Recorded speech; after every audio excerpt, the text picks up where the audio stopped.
predicadores. Empezará con nosotros, como les dije, Marilu Rojas. Ella es mexicana, nació en el estado de Veracruz, es doctora en teología de la Universidad de Lovaina y su doctorado fue en teología sistemática. Es miembro activo de la Asociación de Teólogas Españolas y de la Asociación Europea de Teólogas. También actualmente es profesora en la Universidad Iberoamericana de Puebla y del Interreligioso de la Conferencia de Institutos de México.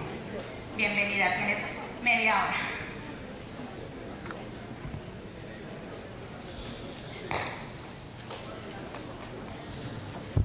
Gracias. Buenos días. Bueno, voy a comenzar mi ponencia que he dividido en 3 partes. La primera parte pretende ser un punto contextual. La segunda parte es por qué hablar de espiritualidad liberadora y por qué estoy hablando más bien de una tendencia intercultural hacia una espiritualidad ecofeminista liberadora. Después, en la tercera parte tenemos una especie de retos, desafíos o conclusiones, que no pretende ser tampoco un resumen de lo que ya aquí se ha presentado, pero que habrá elementos que coincidan. Bien, pues siendo coherentes y reconociendo que la teología de la liberación siempre se ha caracterizado por ser crítica y autocrítica, he de comenzar mi aportación diciendo que aunque bien sabemos que esta asamblea tiene como objetivo celebrar los 50 años del Concilio Vaticano II y los 40 años de la teología de la liberación, todavía las mujeres somos sujetos emergentes. Entonces no hablaría de temas pendientes, más bien afirmo que los sujetos emergentes que deben ser profundizados y tomados en serio en este foro continúan siendo la mujer, el nuevo holocausto ecológico y la ecojusticia como condición de paz. Las y los nuevos sujetos emergentes como la teología feminista, la teología queer, la teología mestiza, la teología latina, las teologías afroamerindias e indígenas. Son subjetividades que la teología y la espiritualidad deben abordar desde una nueva perspectiva. Por lo tanto, les propongo abordar el tema de la espiritualidad desde esta perspectiva ecofeminista, liberadora e intercultural. Y comienzo diciendo que el patriarcalismo, el quiriocentrismo y el machismo son problemas ideológicos que influyen en la mayoría de las sociedades, las culturas y las religiones monoteístas. La espiritualidad y la teología de la liberación en América Latina no se han librado del todo de estas influencias, por lo que la teología feminista y ecofeminista de la liberación pretenden deconstruir las bases epistemológicas en las cuales se fundamenta el patriarcalismo, el quiriocentrismo y el machismo de la sociedad y de la Iglesia latinoamericana. Y desde ahí hacer una lectura de la espiritualidad capaz de ser verdadero signo de liberación para las mujeres y los hombres. Las realidades de exclusión, marginación, violencia, feminización de la pobreza e injusticia contra las mujeres son problemas transculturales, transreligiosos y transepistémicos. Esta problemática es tan fuerte y profunda que después de la pobreza, las mujeres hemos de enfrentar el machismo social y mayormente el clerical. por lo que se requiere una postura intercultural crítico-feminista capaz de hacer conciencia de esta situación a nivel interseccional, lo cual implica el ámbito cultural, el ámbito social, el ámbito político, económico y religioso.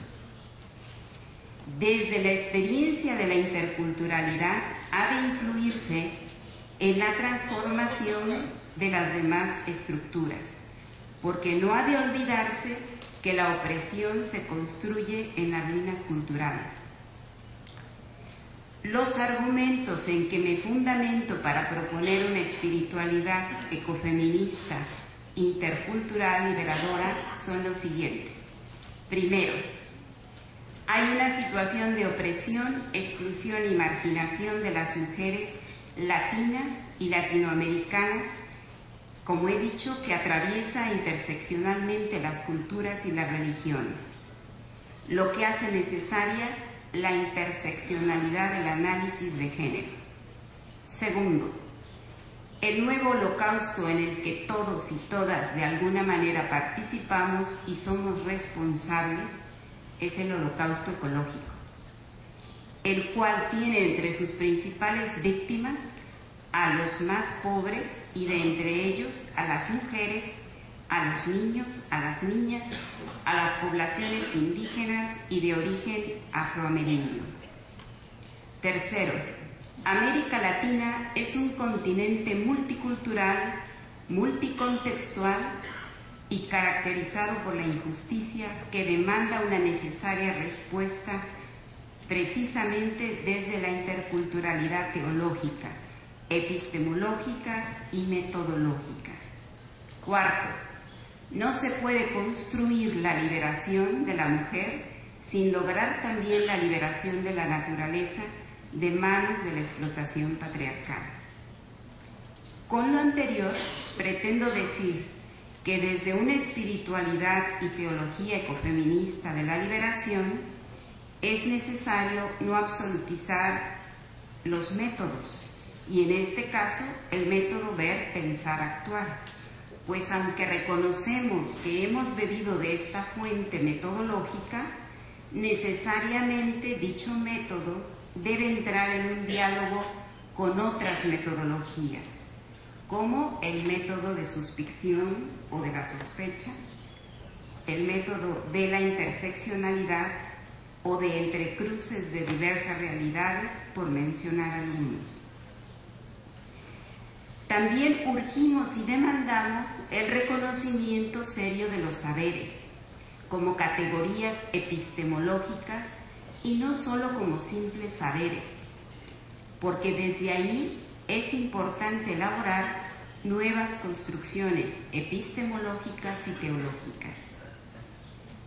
Algunas de las realidades que constatamos con respecto a la forma como se ha expresado la vivencia de la espiritualidad últimamente y que nos hace replantearnos nuevos retos y desafíos son: la espiritualidad se ha visto reducida a una especie de ritos y prácticas religiosas en la mayoría de los seminarios de las casas religiosas y en los movimientos laicales, de tal forma que la espiritualidad pareciera no tener mayor incidencia en la transformación de las realidades sociopolítico-culturales y económicas.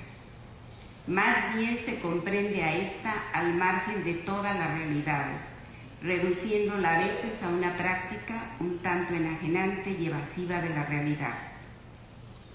Somos testigos de una gran influencia de movimientos espirituales que se expresan independientemente de las iglesias y de las religiones, y que son fruto de una enorme necesidad de la sociedad actual de trascender. En estos movimientos espirituales se destaca la expresión lúdica y artística, carentes en nuestras liturgias, elementos que parecen estar totalmente perdidos en nuestro espacio cultural. La comprensión de la espiritualidad en lo que se refiere al último documento del episcopado latinoamericano emitido en Aparecida hace énfasis en una espiritualidad de comunión, entendida esta como unidad y fidelidad a la Iglesia institución. Sin embargo, no se explica qué se entiende por espiritualidad ni cómo ésta podría influir en las transformaciones de las realidades sociales. La espiritualidad ha perdido su carácter profético, es verdad, así como su dimensión política, entendida esta como una búsqueda del bien común o del derecho al buen vivir, como nuestros hermanos y hermanas indígenas ya lo han expresado. La espiritualidad en el ámbito de los pueblos y culturas a lo largo de nuestro continente son muy variados y ricos en sus formas y expresiones, y muchas veces se expresan al margen de lo institucional porque las formas de la institución no lo permiten. Sin embargo, ello hace que la expresión de la espiritualidad cobre un carácter dinámico y cada vez más creativo. Segunda parte. ¿Por qué necesitamos una espiritualidad ecofeminista? La espiritualidad ha de entenderse como la fuerza vital que nos permite armonizar con Dios, con los seres humanos y con toda la creación, además de incidir en los cambios sociales, políticos, culturales y económicos, pues desde esta lógica estaríamos refiriéndonos a la espiritualidad como una espiritualidad encarnada y no una espiritualidad que nos cierra en una intimidad cómoda, sino que nos devuelve a un compromiso con los que claman, con los que gritan, con los que reclaman y demandan nuestra vuelta a la realidad. ¿Cuáles son los límites con los que se encuentra el ecofeminismo? Algunas corrientes no han querido aceptar la asociación del proceso de liberación de la mujer con la problemática de los ecosistemas, porque se piensa que el movimiento feminista y la problemática ecológica deben ser tratados aparte para que ninguno de los movimientos pierda fuerza con respecto al otro. Otra razón del rechazo hacia esta corriente es el hecho de asociar a la mujer con lo natural, situación que ha servido para discriminarla y dominarla. Sin embargo, no se trata de mantener a la mujer en la categoría de lo natural, pues esta categoría ha sido elaborada por el patriarcado y se le ha asignado a la mujer y a las poblaciones de origen indígena y afroameríndio. Sin embargo, la línea ecofeminista pretende hacer conciencia acerca del lugar que ocupa el ser humano, hombre-mujer, con respecto a la naturaleza, concluyendo que el ser humano, hombre, no escapa a esta categoría ni se puede ubicar como amo y señor para dominar lo considerado natural, pues de esta manera se niega a su propia esencia. En síntesis, el ser humano, hombre, es un ser natural al igual que el ser humano, mujer, uno más de los seres creados y habitantes de los múltiples ecosistemas. Con lo anteriormente dicho, se sostiene la imposibilidad de mantener un dualismo, de la separación entre las categorías naturaleza-cultura. La separación entre cultura y naturaleza han constituido una de las bases para la dominación, la exclusión y la explotación de la mujer y de los grupos humanos considerados pertenecientes a la naturaleza. Esta dicotomía es la que ha servido para que incluso la espiritualidad durante un buen tiempo fuera considerada como una característica de una vida angélica y sobrehumana, que nada tenía que ver con lo material, con lo político ni con los cambios sociales. Toda la problemática que debía enfrentar ante esta compleja realidad era solamente como espectadora. El movimiento ecofeminista tiene como base fundamental una espiritualidad de compromiso profético y ético de cojusticia, que no solo pretende la liberación de la mujer y de la naturaleza, sino de todos y todas aquellas formas de dominación que desde la mentalidad androcéntrica y patriarcal han sido la causa de explotación, marginación y exclusión. El ecofeminismo se caracteriza por ser considerado un movimiento político-social inclusivo de emancipación que pretende superar el dualismo naturaleza-cultura desde una visión y comprensión epistemológica y antropológica inclusiva. Esta línea de pensamiento pretende ser una crítica histórica al antropocentrismo que ha constituido al hombre como el centro del universo y ha violentado y explotado abusivamente los ecosistemas. Los postulados del ecofeminismo no pretenden hacer de las mujeres las salvadoras del mundo y tampoco apoyan la falsa idea de que la ética del cuidado sea ejercida únicamente por las mujeres. El cuidado de la vida, de la tierra, de los ecosistemas y de nuestro planeta es responsabilidad de hombres y mujeres. La perspectiva ecofeminista intenta evitar poner cargas sobre los hombros de las mujeres y hacerlas las únicas responsables de la vida, rol al que siempre han sido destinadas. Esta visión trata de incluir y crear conciencia también en los hombres de esta mutua responsabilidad y de la necesidad de liberarse de su propio patriarcalismo. El surgimiento del ecofeminismo como una respuesta contestataria a estas realidades de opresión, a la necesidad de liberación de las mujeres y a la crisis global de la naturaleza, ha generado a su vez distintas posturas dando paso a la conformación de diversas líneas de expresión de la espiritualidad. Paso ahora a la conclusión, a los retos y a los desafíos.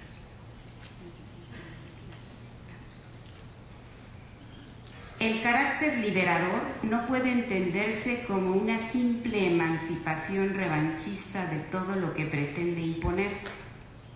Entendemos que la espiritualidad es una actitud ante la vida y sus retos, es decir, de cara a la realidad, y la cual no es exclusividad de un determinado grupo religioso o de una iglesia. La espiritualidad es transreligiosa, intercultural y ecuménica, y desde esta lógica tiene como reto dar respuesta a las realidades del mundo posmoderno, del cual después nos hablará Carlos.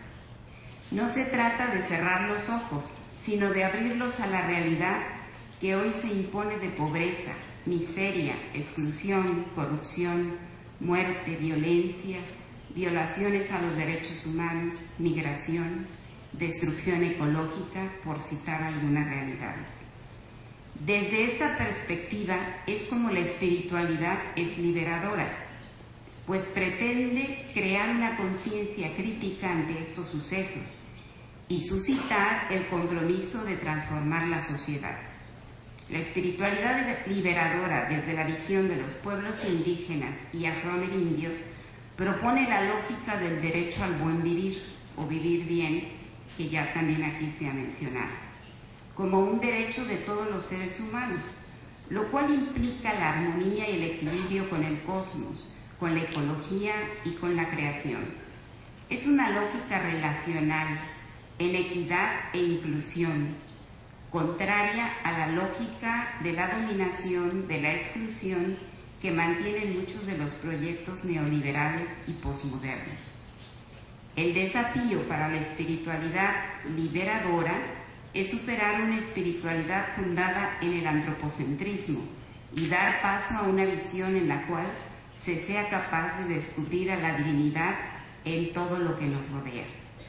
El antropocentrismo arrogante ha declinado en una lógica del dominio mundi y en el dualismo de lo espiritual contra lo material. Este ha sido la causa de que la espiritualidad se le considere como ajena a las realidades históricas e inclusive a la teología. Hoy la espiritualidad debe tener una incidencia política.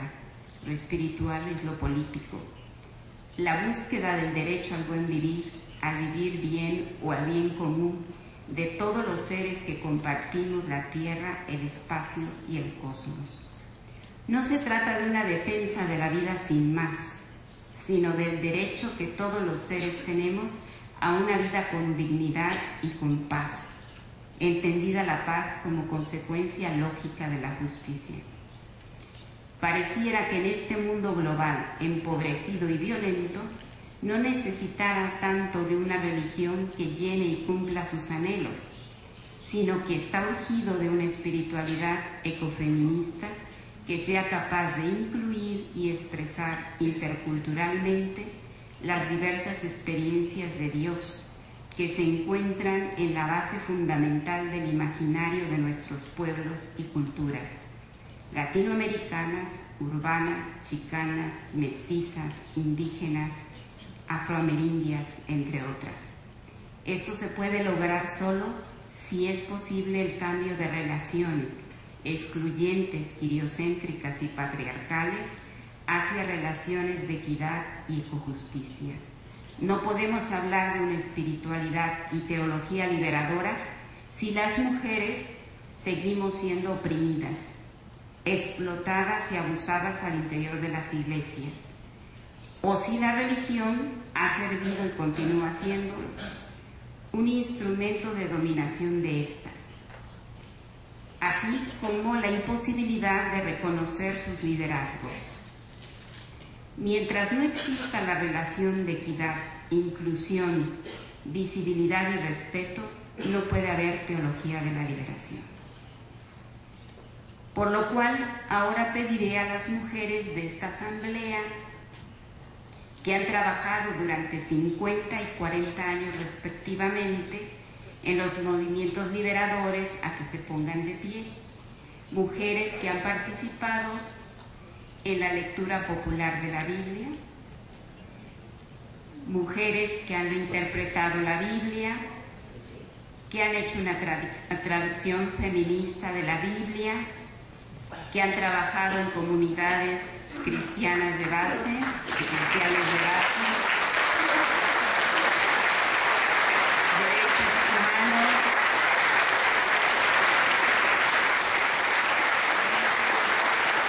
en el ámbito académico,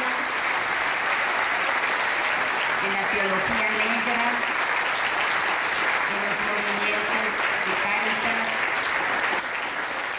en los movimientos por la juventud y en las distintas pastorales y catequesis a todo lo largo de nuestro continente.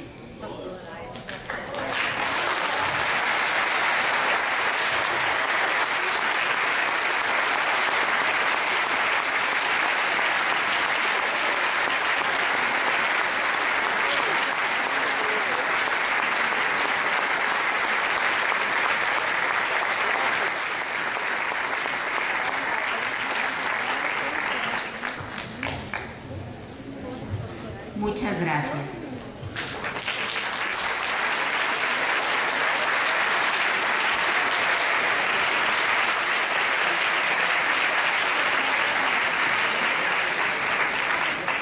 Agradecemos a Marilu su intervención y la posibilidad de visibilizarnos un poco más en lo físico, ¿no? Nuestros pensamientos están revoloteando y también están en documentos, entonces, pero a veces hace falta vernos un poco más dentro de toda esta cantidad de personas, de gente que genera producción. Nosotras también generamos producción y es rico hacernos de vez en cuando un reconocimiento como este.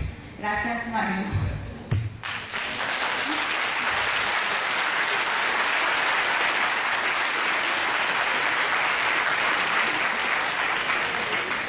Con nosotros también está Carlos Mendoza Álvarez, de la Orden de Predicadores.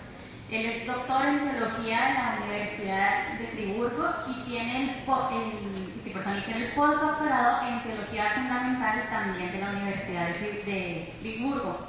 Es académico de tiempo completo del Departamento de Ciencias Religiosas de la Universidad Iberoamericana de Ciudad de México.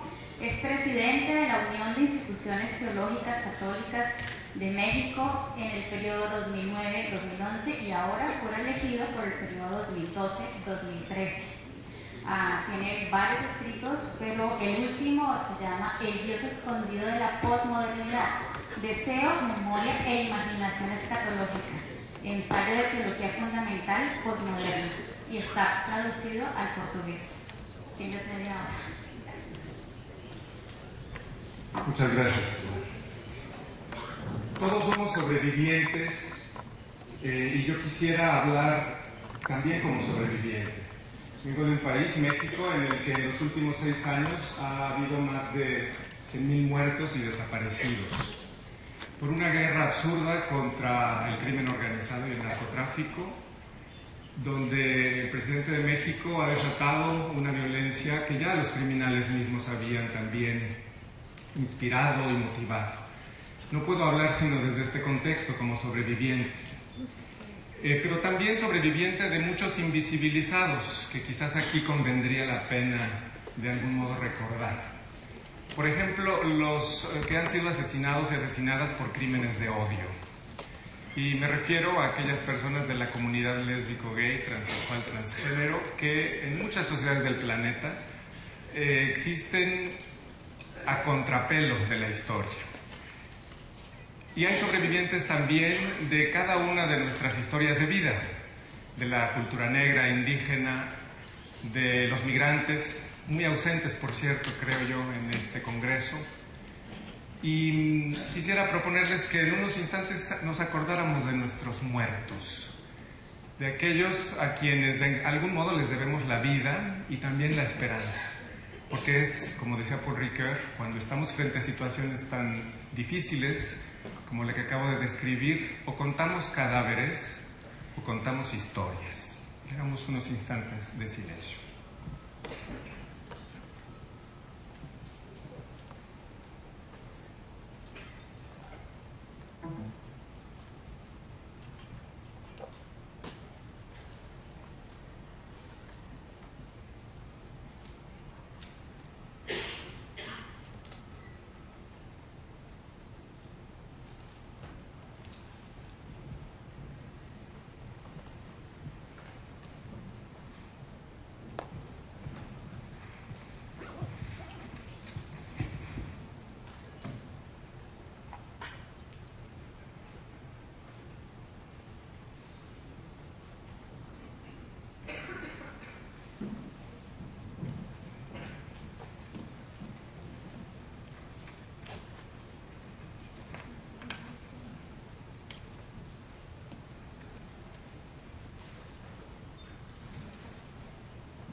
Me han pedido que hablase sobre este antiguo axioma de la Iglesia del primer milenio, extra ecclesiam nulla salus, que fue releído por la teología latinoamericana con mucha creatividad.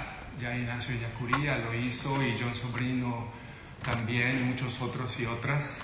Extra pauperes nulla salus, fuera de los pobres no hay salvación. Yo lo que hoy quiero proponer a ustedes es una lectura que quiere continuar en esta gran intuición de la teología latinoamericana, pero con una perspectiva precisamente antropológica desde esta violencia que parece ser una espiral que no acaba y que por el contrario no cesa de crecer en el planeta. De la vigencia, pues, de la teología de la liberación en tiempos posmodernos. Y lo primero es que quisiera recordar rapidísimamente, irán pasando algunas diapositivas, yo estaré hablando, no necesariamente leyendo todo el texto, pero para que ustedes puedan ir reflexionando quizás también con lo que está en pantalla. Algunas cuestiones pendientes de la teología de la liberación en tiempos posmodernos. Doy por sentado ya lo que de manera muy lúcida Andrés Torres Queiruga nos decía en sus dos intervenciones, la vigencia de la modernidad como un proyecto de autonomía, de la creación, por supuesto, de la persona, de la subjetividad y también de las sociedades y de la historia. Pero la cultura posmoderna de algún modo nos invita a nuevos desafíos en esta continuación de la autonomía. La primera era la autonomía de la persona, pero también la descentralización, lo que ya nos señalaba Marilú, del antropocentrismo. Cómo incluir a la relación con el cosmos. Aquí aparece un cuadro que no es el hermano de Geraldina, sino que es un Cristo posmoderno pintado por un hermano mío, un fraile dominico, Julián Pablo, homenaje a Bob Marley le llamó, y que de algún modo nos recuerda pues una imagen quizás nueva de Dios y de Cristo Jesús en particular, más contemporánea. ¿Cuáles son los retos principales que nos plantea la posmodernidad? De algún modo creo son, como decía ya, el descentramiento de este sujeto egocéntrico, narcisista, que con frecuencia es el que estuvo predominando en el periodo de la modernidad ilustrada en su versión tecnocientífica. Y en esta perspectiva la pregunta es, extra ecclesiam nulla salus, ¿qué significa? Yo quiero retomar la expresión de San Cipriano de Cartago, porque creo que es vigente. Tengo el atrevimiento de decirlo aquí. Porque solemos nosotros ser muy posmodernos, diciendo esto es totalitario, excluyente, violento, ¿verdad? Una eclesiología patriarcal, patrística y patriarcal que ha pervertido la fe. Pero no olvidemos lo que ya se nos recordaba aquí, Víctor Codina lo hizo de manera brillante, cómo la eclesiología del primer milenio está toda ella marcada por una neumatología. Y eclesia no se entiende sino en esta dimensión, ¿verdad? Es esa communio sanctorum de hombres y mujeres que desde Adán y Eva están animados por el Espíritu, con la imagen y semejanza de Dios. Selec vehemek, dirán nuestros amigos biblistas. Pero ¿qué sucede si por el término eclesia, como bien también hacían los medievales distinguir los supuestos, entendemos por la frase de Agustín, ecclesia ab Abel, Abel initium civitas Dei est. Fuera de los inocentes victimados, por supuesto que no hay salvación. Fuera de las víctimas no hay salvación. No nos quedemos con la definición de Trento, que después el cardenal Bellarmino pensó una idea más institucional de iglesia. Volvamos a las fuentes en el espíritu del Vaticano II. Y si entonces entendemos que la iglesia es la comunidad de inocentes victimados, y va a aparecer ahora una pintura de unos mártires de Chiapas, los mártires de Acteal, que en el año de 1997, mientras ellos oraban por la paz, ellos y ellas, 48 mártires, fueron asesinados en una ermita por defender la paz en medio del conflicto entre los neozapatistas y el gobierno federal. ¿De qué se trata, creo yo, para nosotros para pensar extra víctimas nulla salus? Fuera de los inocentes victimados no hay salvación.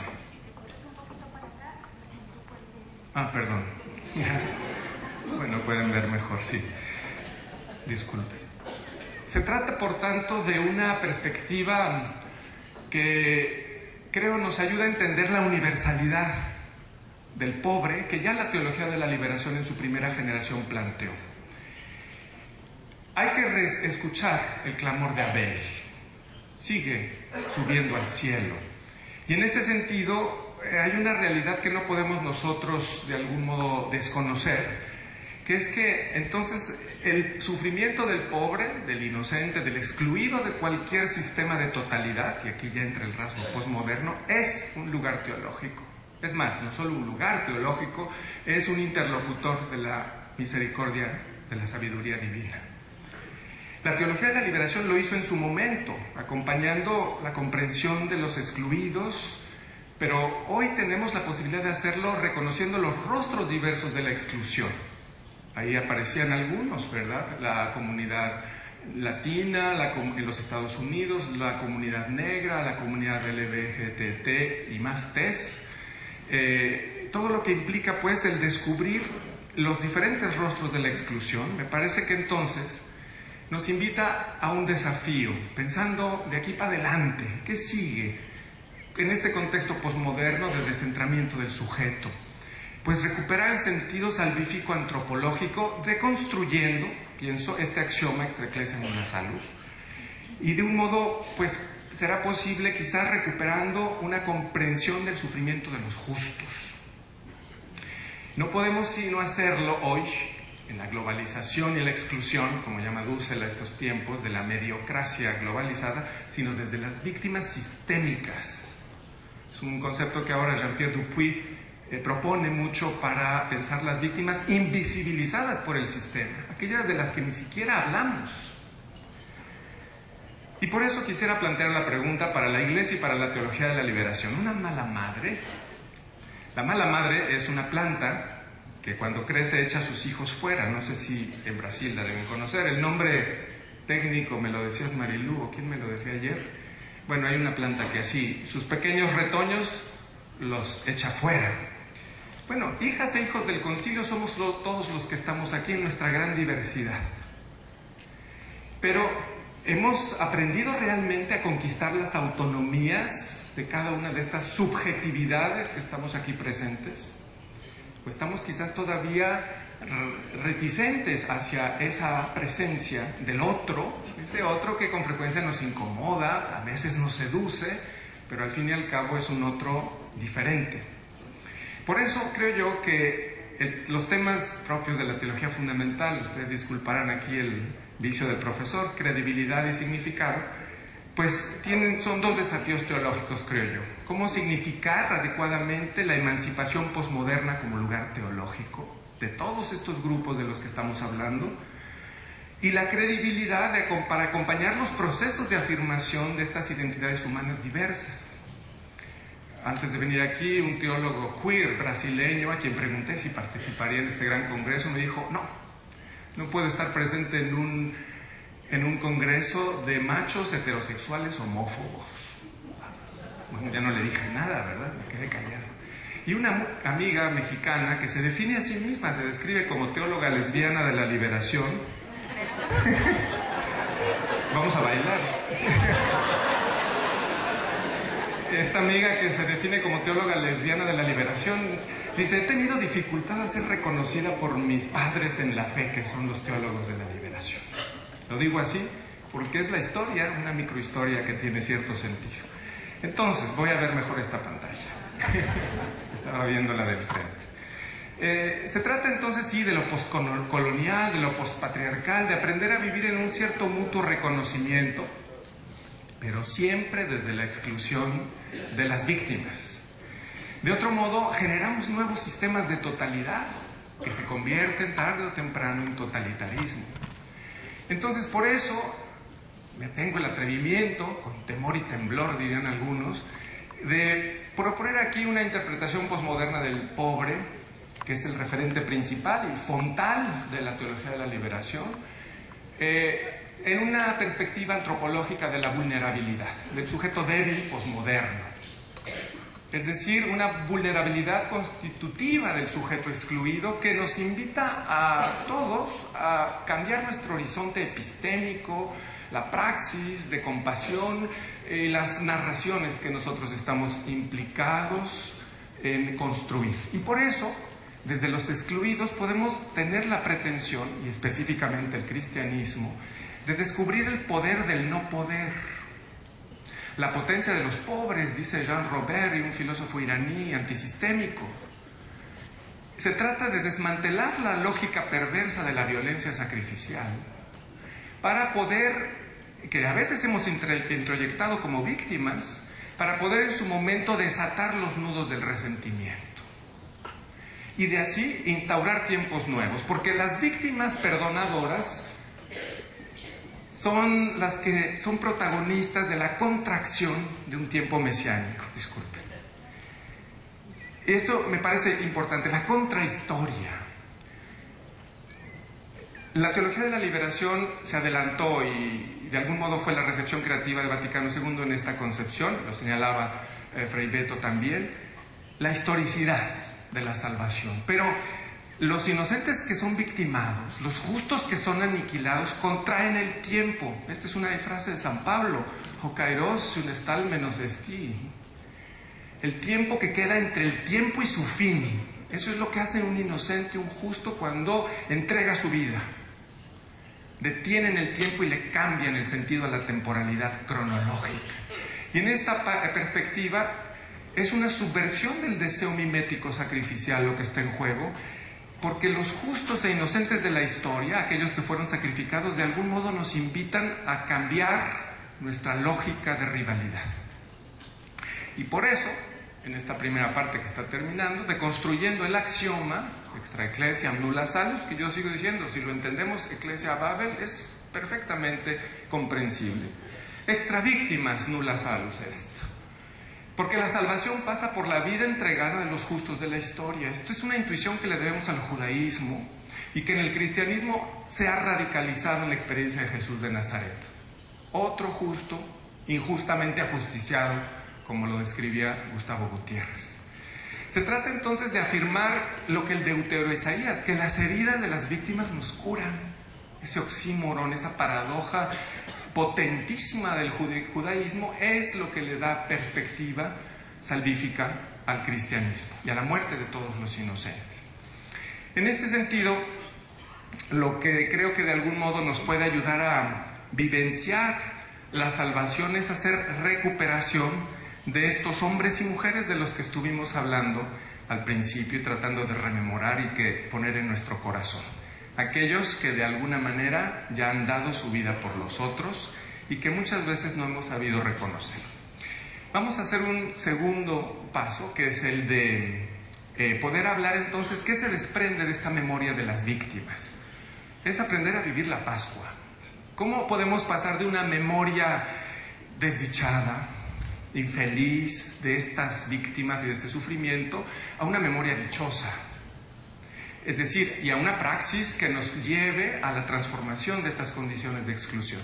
Es por eso que en esta segunda parte lo que quiero es plantear algunas pistas para hablar de ese Dios de la vida, del que la teología de la liberación nos enseña a vivenciar desde los pobres y excluidos, pero en estos tiempos de la violencia extrema. Y lo primero es, pues, la paradoja, que es ese oxímoron, digamos, o paradoja también, la presencia-ausencia. Nosotros como creyentes estamos hablando siempre en términos un poco extraños. Hablamos de un muerto que vive. Hablamos de un huésped que se va a Emaús. Hablamos siempre de esta distancia que nos separa del misterio. María Magdalena enamorada, no me tanger, le dice Jesús, ¿verdad? No me toques. Bueno, ¿de qué se trata? De aprender a vivir el seguimiento de Cristo en el colapso entre las piedras y el polvo, escribía James Allison, un teólogo que vive en Brasil, es inglés.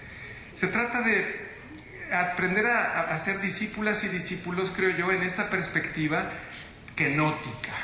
Es la espiritualidad de la kenosis, ya de algún modo las intervenciones de varios de ustedes han abordado ese punto, pero entonces se trata de hablar de un Kyrios cuyo poder es el no poder. Otra paradoja. Desde las llagas nos cura. Y es por eso que ahí pongo pues estas expresiones que sabemos y conocemos todos de María Magdalena, de Tomás, del relato de Tomás y de Emaús. Se trata entonces de una presencia-ausencia, donde cada uno de nosotros está invitado a vivir como sujeto vulnerable, afectado por los otros que me irritan, que me seducen y al mismo tiempo que son compañeras y compañeros de vida. Y por eso, desde esta narrativa, creo que tenemos que vivir en la autonomía y la heteronomía, siendo muy sospechosos de todo metarrelato de totalidad, recuperando microhistorias y tratando de vivir con la compasión afectiva y efectiva con los excluidos de cualquier sistema de totalidad, incluida la Iglesia latinoamericana. Se trata entonces de recuperar, y aquí ya se trabó porque está repitiéndose lo mismo, esta imaginación creativa en nuevas relaciones sociales, pero también, creo yo, eclesiales. ¿Por qué decir todo esto en un congreso de teología continental, un congreso continental de teología? Porque me parece que tenemos un nuevo desafío, el famoso nuevo paradigma, pero que tiene ya procesos sociales en gestación, en movimiento. Y son todos estos grupos que afirman su identidad y su derecho a la diferencia, y que no hemos, creo yo, sabido reconocer en la Iglesia también latinoamericana. Este es un cuadro del hijo pródigo en medio de cochinitos, de cerditos, de puercos. Todos somos hijos pródigos, hijas pródigas en medio de puerquitos. Y hasta que no nos reconocemos tales, no podemos saber qué es la salvación, qué es el amor incondicional y gratuito de Dios. ¿Hacia dónde, pues, quiero ir concluyendo? Una presentación ciertamente muy rápida y esquemática, pero que es como una serie de chispazos para ayudarnos a entender por dónde apunta la razón posmoderna. La racionalidad la llamamos así por no tener todavía otro nombre, sé que supone la modernidad, pero no la agota. Recuperar pues al sujeto débil que asume la exclusión como lugar teológico, eso es fundamental, en la búsqueda mística de los posmodernos que están buscando espiritualidad fuera de la Iglesia, sensibles a la diversidad religiosa, una comunión en la diversidad. Si la Iglesia no es capaz de incluir esta diversidad humana, cultural, epistémica, no puede ser sacramento de comunión del Dios unitrino. Y por tanto, la inspiración de la Ruaj divina, que siempre está ahí, como bien nos lo recordaba Leonardo Boff, de algún modo la desconocemos. Le quitamos el poder de transformar nuestras microhistorias. Y sí, ciertamente hay que pensar globalmente y actuar localmente, pero siempre desde las márgenes de un sistema de totalidad. Eso es, yo creo, el gran aporte de la racionalidad posmoderna a cualquiera de las teologías. Bueno, allí están varios sujetos. Está don Samuel Ruiz, ¿verdad? Está Marcos el Zapatista, está un chamula, está una travesti o un travesti, no sabemos qué sea, pero en fin, es esta diversidad de sujetos que de algún modo nos ayuda a reconocer la presencia de la vida, de la sabiduría divina, de la sofía divina, dirían mis amigas feministas, o bien de esa realidad extraña de Dios, un Dios queer, raro, porque siendo Dios encarna, ahí está la rareza divina, y sin embargo ahí está su sobreabundancia amorosa. De tal modo que entonces creo yo, y ya vamos concluyendo con esto, pues tenemos que recuperar a los sujetos sociales y eclesiales donde hoy clama la vida, donde hoy clama la dignidad. Ahí aparezco y se describen algunos sujetos sociales, como mujeres, pueblos indios, con todo su proyecto político, ético, místico, migrantes, comunidad lésbico-gay, etc. Y también las subjetividades eclesiales, que son las que creo yo nos tiene que ayudar a entrar en una nueva práctica de relaciones de comunión. Muchas gracias.